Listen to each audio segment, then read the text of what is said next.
Estelle Martin va donc nous rejoindre et pour commencer ce soir un festival québécois avec à l'affiche Antoine Corriveau.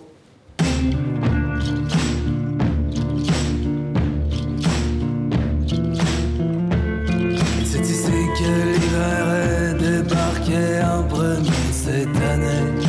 Je l'ai vu, je le sais, j'ai été là où l'horizon n'existe pas, là où devant est forcément un mur,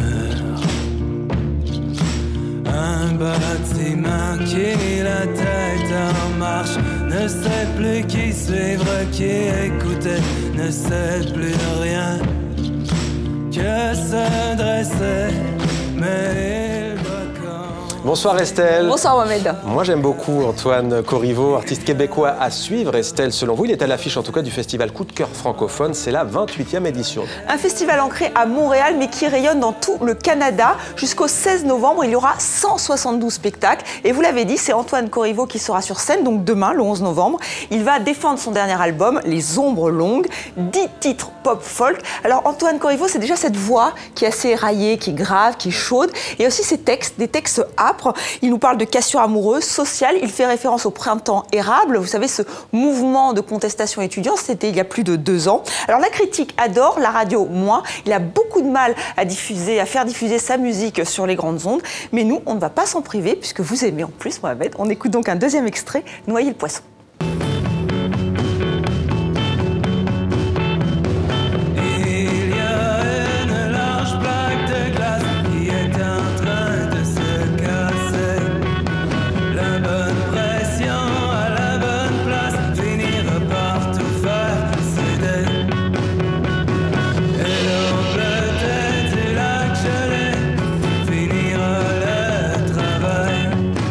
Demandez le programme, c'est aussi du cinéma Estelle avec la sortie cette semaine en France de Qui vive de Marianne Tardieu. Avec dans le rôle le titre Reda Kateb. Alors on l'avait découvert dans Un prophète de Jacques Audiard et depuis on ne voit que lui.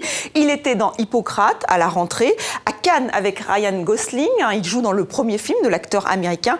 On l'a aussi vu à la Mostra de Venise avec Viggo Mortensen pour Loin des hommes qui a été tourné l'année dernière et qui va donc sortir en janvier. Donc vraiment une affiche assez internationale, mais il prend le temps, Reda Kateb, de tourner un petit film, un long métrage en 25 jours. Et ce film, c'est donc Qui vive, qui sort mercredi en France. La réalisatrice, Marianne Tardieu, nous emmène dans un endroit que le cinéma boude un peu, c'est-à-dire la banlieue, mais la banlieue française provinciale. Reda Kateb est un jeune homme qui cherche sa place. Il espère devenir infirmier, mais il est obligé d'être vigile pour gagner sa vie. Il va être harcelé par une bande d'adolescents et sa vie va basculer. Nous avons rencontré Reda Kateb et Marianne Tardieu. Mais ça doit pas être facile. Travailler 10 heures par jour devant un magasin. Mais le seul avantage dans ton travail, c'est que tu peux faire du business. À chaque fois que tu viens me parler, tu m'embrouilles. Bouge! Vous voulez garder votre place? Virez-le, monsieur, il sert à rien ici. C'est un personnage qui a peur de rater sa vie, qui pourrait ne pas la rater et qui est vraiment un point de bascule dans sa vie. Et donc cette peur, elle alimente cette colère et qui est rentrée. Et c'est ça la force du personnage, je pense. C'est que c'est pas quelqu'un qui explose, c'est quelqu'un qui se tient, qui essaye de lutter. Et en même temps, on sent sans cesse qu'il y a un truc qui est tellement dur en lui, qu'il y a une faille très forte. Monsieur Areski. Je suis aussi intéressé par d'autres services comme la pédiatrie, les urgences. Vous savez pas très bien ce que vous voulez faire en fait? Je dois choisir maintenant. Il y a une espèce de nouvelle vague de réalisateurs qui fait du bien, dans laquelle les gens prennent leur caméra pour aller aussi en province, pour raconter d'autres histoires qui ne sont pas juste sur le bord du canal Saint-Martin. Et ça, moi, ça me fait du bien et je trouve que c'est un signe de santé, ouais.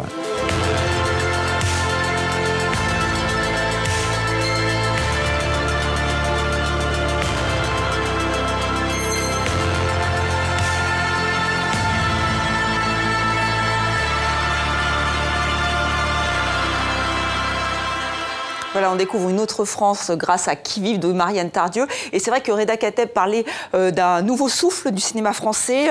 Il parle de Party Girl, de Bande de filles, Les combattants, autant de films à voir ou à revoir. C'est vraiment la France dans toute sa diversité, ça fait du bien. Et je vous invite vraiment à aller voir Qui vive, qui est un film sensible et très juste. Voilà. Je vous ai convaincu, moi-même. Absolument, j'irai le voir, promis Estelle. Peut-être pas cette semaine, mais j'irai. Merci Estelle, c'était Demandez le programme. À demain. À demain.